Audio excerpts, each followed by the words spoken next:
And you actually enter into the Shastra. It's like a gateway into the spiritual world. But to do this, you have to be pure. You can't be like thinking, well, I have a meeting at 5 o'clock, and where's my sense gratification? These are all interruptions. You see why you have to be pure. You see why you have to have attained anartha nivritti. Because if you haven't, how can you contemplate these wonderful shlokas? How can you reach stage of, or consciousness of, aesthetic appreciation of the intricacies of relationship with Krishna? How can you follow in the footsteps of Krishna's pure devotees, if you have all this worldly stuff on your mind all the time? Oh, I'm worried about paying my bills, and what if this happens, and what? No, you have to be like surrendered. Like, okay, Krishna's going to take care of everything. Haribol, I'm just going to chant my japa and think about this wonderful verse in the Shastra. That's how you develop love of Krishna. That's how you develop transcendental devotional service. But you can't do it unless you're pure. You can't do it unless you have passed through all the preliminary stages and reached those realizations and got to that point where you're free of all that nonsense. So that's why this cultivation of bhava, of devotional ecstasy, of rasa, has to begin from the platform of anartha nivritti.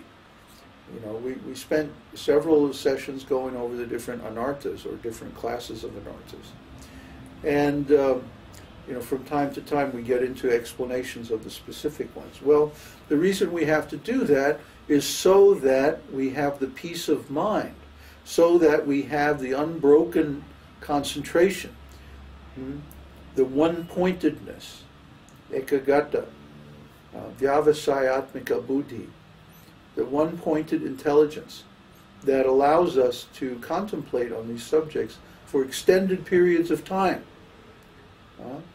That's what we're doing as monks.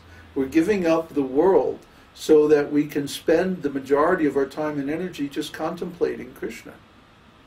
See? That's what this is all about. So, if a person is entangled in worldly affairs, and they have so many material engagements, how can they ever get to that stage? See? What to speak of samadhi, where you become completely absorbed, you're off in the transcendental Krishna loka. When I go into that state, it takes me hours to come back. I don't want to come back, actually. I usually just kind of go into a trance, like sleep, and then 10 hours later I'll wake up and like, I'm here again.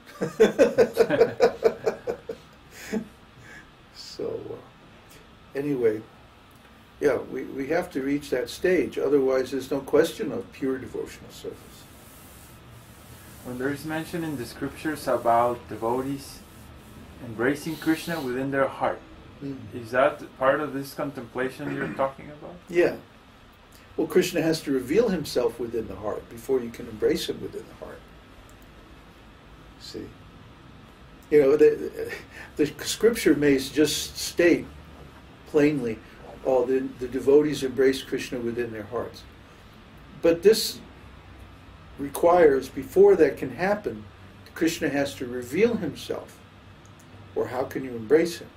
So, and before that can happen, there's so many other things that have to happen. So when the scriptures say something like that, it has to be understood what level the devotees have achieved to be able to do that. Yeah. It's a very advanced stage to be able to embrace Krishna within the heart. And if a person simply has, they may fool themselves. They may think about embracing Krishna as a matter of sentiment. Imagination. Imagination is mental. sentiment is on the mental platform. And the way you can tell is they won't be steady. Their devotional service will be up and down. You know, they'll be enthusiastic for a while, and then they'll disappear, and you won't hear from them again for a while. You know, they'll be very fixed up for a while, and then all of a sudden they'll fall down and they'll have problems in devotional service. It takes them a while to conquer those and come back again. You see, so as long as a person is going up and down and they're not steady, they have not reached anartha nivritti. They're still on the mental platform. They're still concocting material desires. They still have doubts. They still have offenses that they haven't cleared, and so on. A question regarding the previous topic about when the devotee gets liberated is about where do all the family members go if they're like, if I'm a devotee and then the family members are not, where do they go? What spiritual... Oh, that depends on their individual relationships with Krishna. We don't stay related as family in the spiritual world because family is a material concept. Family means a relationship based on bodies. This body reproduces and gives rise to these other bodies. And then I think that I have some relation with these other bodies, or the souls in those bodies.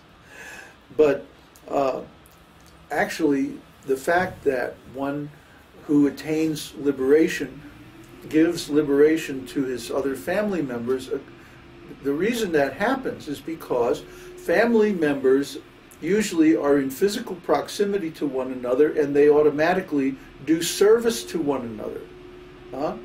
So one's family members usually have done service to you. And by that service they become liberated if you're a pure devotee. See, it's not because of the family relationship directly, but because it so happens that family members generally associate together and they do service. You know, pass the soul.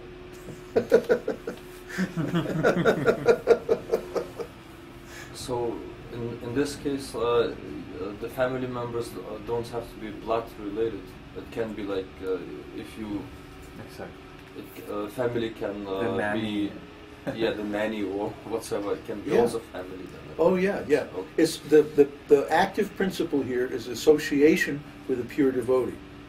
By association with a pure devotee, one automatically performs service, because that's when people are associated. They naturally serve one another.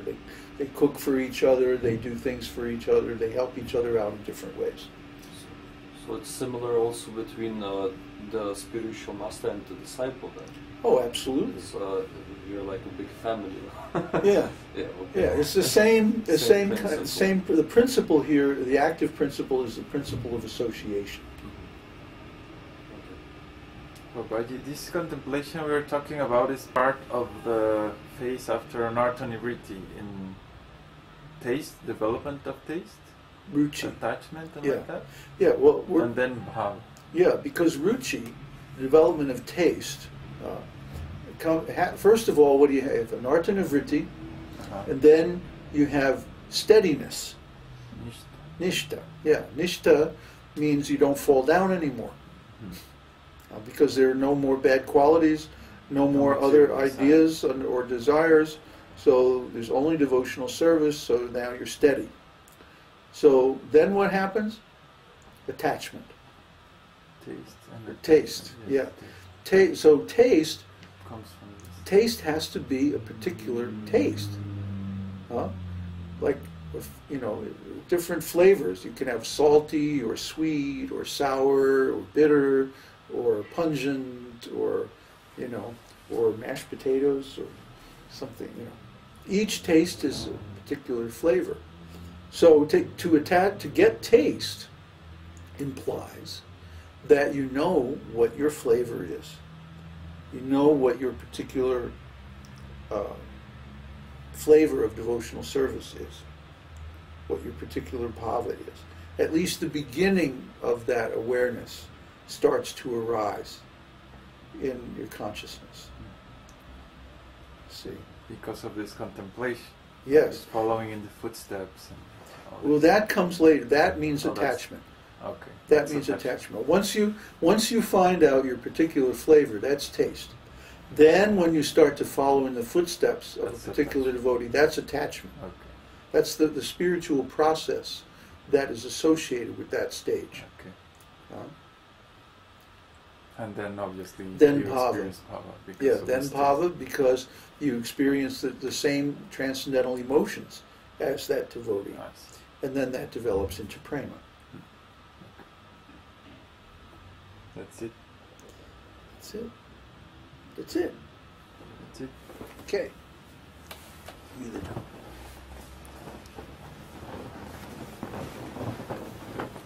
I think actually paying the kartals is harder on my arm than the drum. It's the same motion, you know.